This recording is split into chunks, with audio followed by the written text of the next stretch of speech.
about this feeling, baby, we're invincible. Hi guys, and welcome back to another episode of Rebuilding Notts County. As always, if you're enjoying the same, drop a like on the video, that would be tremendous. Today we'll start with James Unger, a guy who's really fought hard this season to make something of himself, given the injuries that he's had, and the fact that De Los Santos is actually magic in places. But I really do feel like Unger could, well, if he could just stay fit, could really have a breakout season this year. Looking at his stats, 3 goals in 8 games and 7 assists being the key factor there for me. A couple in the Champions League, few in the Premier League. The guy is putting in some performances and he's really providing some stuff on a plate for Jose Lasangera, and you can't really go wrong there. Don't apologise for the rage. Absolutely fine. That was grade A nonsense. I'm not sure it was nonsense, to be honest. I don't think there's anything wrong with the Celtic goal. There never normally is, really. It's just that when you're in that sort of situation, you're just like, it's just this kind of exhaustion of football management, I suppose. Not sure how I feel about Guerra being on the bench after all he's done for us. So this is one of those situations where I cannot win, because I was told in a load of comments to sell Guerra, in fact, because he just wasn't good enough. And then I drop him, and then it's the opposite. So I still think he's probably the best bet for the club right now. And this is why I need to start just doing what I think is best, quite frankly, because you can't. Yeah. But yeah, I agree. I think he is probably the best bet for the club at the moment. I do think Rincon is a very good option. When you actually compare their attributes, as we did in the analysis video, you'll see that they're a lot closer than you would think they would be. But Rincon just didn't grab his moment. Reasons why they're getting past your wingbacks is because they're on get stick in. You can press the players on opposition instructions, while other teams don't usually do this, which is why your wingers don't do the same unless they have knockball past opponent traits. Interesting. Something we might try, actually, is the idea of having the wingers not on higher in presser intensity, so that way they stand off a little bit. The issue is, and I really wish there was more depth to the opposition instructions to allow this, would be to have different opposition instructions based on different players. So if a winger is in one area, do I want my fullback to... I would like my my winger to close them down if they're there. But I don't want the fullback to do the same level of pressing, and I wish there was a way you could adjust that. And I know you can do it slightly by adjusting pressing intensity on individual things, but that applies to all players and not just one individual player. So, what I mean by that is that player would then be more aggressively pressing everybody on the pitch rather than just the one position I really want them to. It would be nice to have a little bit more granularity there. I say off-camera games. I mean off-camera game. We absolutely it was an absolute hatchet job on Burnley. I don't even know how to describe it. Just pure dominance. They played a very defensive system. This might be, I think, the 3rd or 4th time now this season in the league that we've failed to actually yield a shot on target against us, which is good.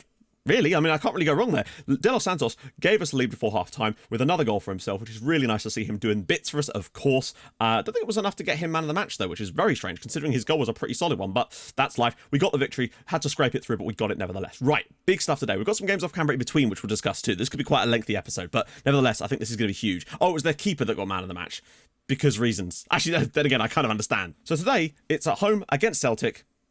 This is what we need. Some suspensions, which is not ideal, but we need to just get the win over Celtic here, go into that final game against Barcelona with a 3-point gap, knowing that just a draw at the Nou Camp will do it for us. Even a 1-0 defeat could do it for us. So unfortunately, it's going to have to be quite a fair amount of shuffling going on, but it's fine, because we've got VKB. Do I want Jespersen or Ioannis, to be honest? I'm not entirely sure. I think Jespersen's been training better, but he has got that high injury risk at the moment. Ooh, it's a toughie. We really do need to start training up, getting Ioannis in a little bit more. Unger's good, which is delightful. Dubois and Becker, everybody's kind of fresh, except for probably iTouch, but we've really got no options there, unfortunately. Lever will be back soon. Guerra, I think, is just starting to see a tiny little upward trajectory again, finally. So I guess what the comment was referring to with regards to our fullbacks and pressing people and closing them down and whatnot, we don't need that, is the idea that because we have this on pressing intensity, they're getting out to them faster, and as a result, they're able to dribble past them, whereas normally we'd be standing off slightly. Now, I'm not going to turn off Get Stuck In, because it's more integral to the way that we play, but I would be very tempted to turn off the pressing intensity on this area. Now, the issue is I wish this only applied to my fullbacks and not to the rest of the team. But we will see. We'll see how this works. Also, I should just say, Dapu Budi at Celtic. Not a chance given he's a kid at Rangers and has made his first team debut. Seems there was a chance. He actually left Rangers for Celtic after being at Rangers for a very long time. On a free, no less. Good God. I'd like to think this should be a fairly straightforward victory, but you never really know. I just kind of want to see us play better than we did in the away match. Like, I think, we play the away match 20 times and we win it 19 of them, but that's how it goes sometimes. John Carlos all the way through nearly, straight off the bat. And we were away from home, so maybe there's that. Celtic are an okay side, but they're not that good, are they? Let's get this going, though. Guerra's ball in. Jespersen, whoa, he's so good from those positions. Unger, or that might have just been a total quirk in the match engine. Becker, oh, look at the space. Over the top for Guerra. Lovely first touch. And another big save from the goalkeeper there. Lovely chance that was for Guerra. He probably should have done better on that one, but we are tearing through them so far. Should be mopped up by Acevedo, though. Oh, what a ball for iTouch. What a ball. And now Dubois with the chance to smash one, and it's in the back of the net. This time the keeper couldn't keep it out. 1-0 to Notts County. Remy Dubois' second goal of the season. And would you believe it, it's another assist for Ahmed Aytaç. One thing he's not done this season so much is score. Compared to last season, I think he's down on the scoring, but he's way up on his assists. That is, at the very least, his 8th assist of the season already. Lovely little drag back, and Dubois has just absolutely hammered that. Terrible from Graham, despite some of the good stuff he's done so far. We've got the lead. Your move, Barca. Your move. Lots of space for Fernandes. Can he dink one, perhaps? All the way across. Cleared. Aytaç! Oh! And on the rebound, that was just a bit unfortunate from Celtic there. We got very, very fortunate with the way that ball broke to Aytaç. To be fair, that is actually his 5th goal of the season. I think he went through a spell where he got to like 1 goal and he was on 7 assists. But now I think he's on like 8 or 9 assists. And he's up to 5 goals now. Mainly thanks to James Unger. Oh, God. The defender probably could have just let that roll out there. Barcelona really do need to pull their finger out, though. Oh, and it's now 3. It's VKB getting in there. Guerra with the assist. Right, well, now we have absolutely... This is kind of like... This is so cathartic, man. Making up for the performance we put in at Celtic Park, to be 3-0 up inside 18 minutes against them here, this is what we wanted to see. And it's not like we're just smashing... Okay, we scored that one from a set piece, but the others have been good. Honestly, Guerra probably should have scored by now. He's probably had the best chances of the night. Ball in. Aytaç! Oh, that is such a beautiful finish from Ahmed Aytaç. 6th goal of the year for him. Our 4th of the night. We've got... Jesus Christ. We've only been playing 26 minutes. This genuinely could be like a record victory for us in Europe if we carry on like this. I don't think I've ever... It's the start of the week. I've just turned the game on, and this is what we've been treated to. Wow. Oh, God. Surely there isn't more. And Bayer Leverkusen are beating Barcelona. It's... Oh, my Lord. We're 5-0 up inside 31 minutes, and Barcelona are losing. Could this day get any better? I've now said that. So here comes the injury to James Unger. For us to be 5 up, I know that VKB's now scored himself a sudden brace out of nowhere. Now we're 5 up. This is ridiculous. I also feel bad saying don't get complacent when we're 5-0 up at half time. It does feel a bit contrite, but nevertheless, it had to be did. I would like a Guerra goal, though. This feels like the type of game where he probably should have scored by now. Something else that interests me is the fact that if Barcelona do lose to Bayer Leverkusen, there's a very good chance that if we could pull off something magical against Barca, Bayer Leverkusen could actually go through ahead of them. It's not the bad ball. I could do with an assist or 2 from Unger tonight. That'd be nice. That ball across and Guerra! There we go. That's what we were looking for. Jose Nelson Guerra scores his 9th goal of the year. I find that nobody else has provided so many assists for Guerra like that James Unger does. I don't know why. This was the exact type of goal I wanted Thomas Stepanek to be providing for all those years. Getting to there, whipping it across to the near post, and getting Guerra in at that near post. Lovely stuff. It's 6-0. Good God. Sure there isn't more. Aytaç.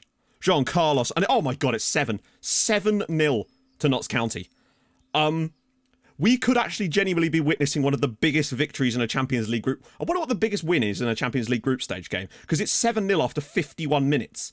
God, this is the ultimate revenge. I'm very concerned that we're going to use up all our quality in one match here. Acevedo, can he pull it back across for someone? No? Becker! Jean Carlos? Acevedo, somebody please have a shot. It's very interesting, though. Some of this football is outrageous. Acevedo, all the way through. Unger keeps that ball moving. Fernandes now. Will he have a shot? No. Dubois loses out, wins it back. Back for Acevedo. Aytaç. Oh, my Lord. The football. Oh, it's nearly another one. Brilliant work again. Assman, Jean Carlos. 8 would be like the ultimate win, I'd say, for us right now. The icing on the cake, basically. Unger. Assman. Oh. What I would say is that, yeah, like we've had games like this before. This isn't dissimilar in terms of shot value to the first game against Celtic. The difference is the sheer number of actual bona fide chances against them. 6 clear cut, 5 half chances. I don't think that the score... Oh, my God. I think it's pretty much a fair reflection. Maybe it's a little bit harsh on them. But I'm not sure. No, it's a hat-trick. It's 8-0. Victor Kragh-Bertelsen has scored a hat-trick.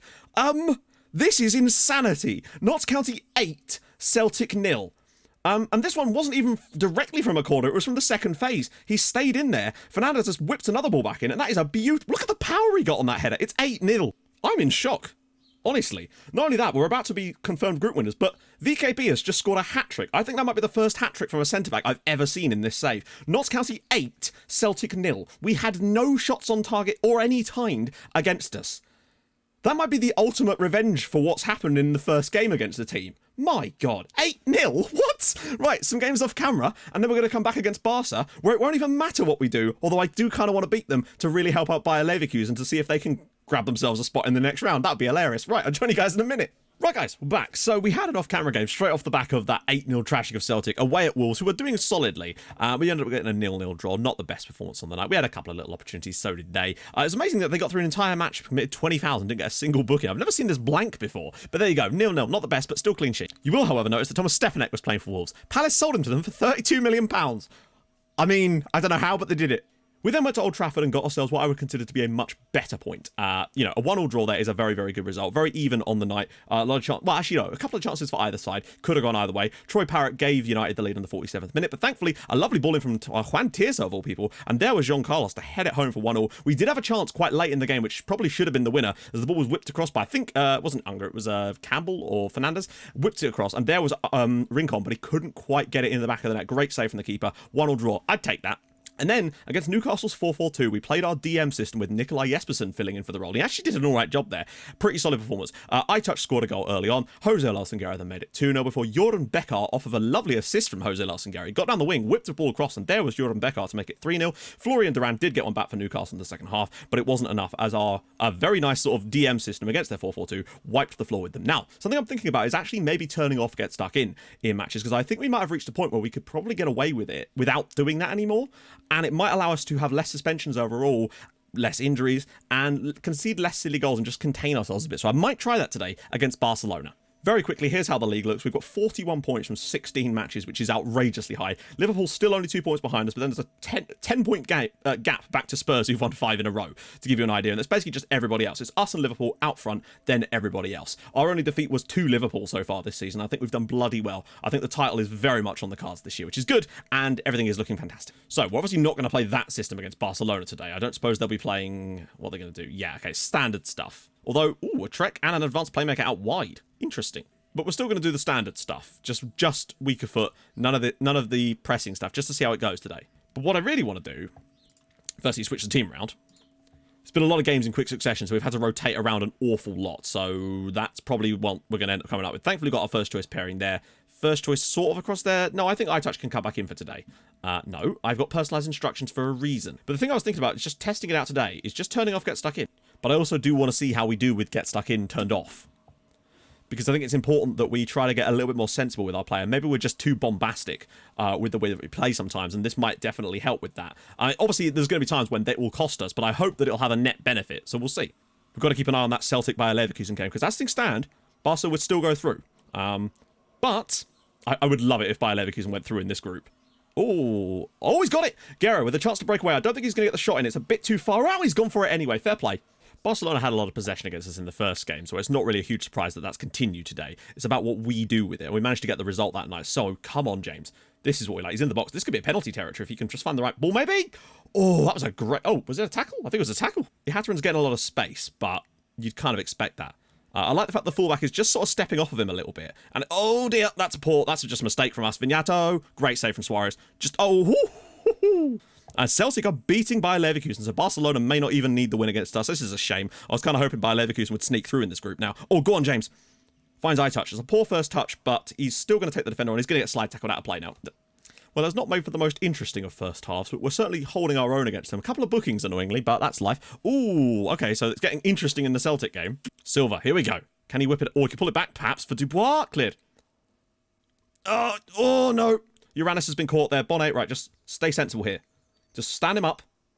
He's actually done really well. Bloody hell. That was incredibly good defending. Finds Jean Carlos. We're very deep, even with our attacking midfielders, but there we go. Oh, he just absolutely skins the defender. He's all the way through, and that is a penalty. James Unger does a brilliant job there. That is a nailed-on penalty. And there it is. Right. Jose Lalsengara. He's not had the best record from penalties. I've got to say, recently he's been very poor for some reason. Can he score one tonight, though?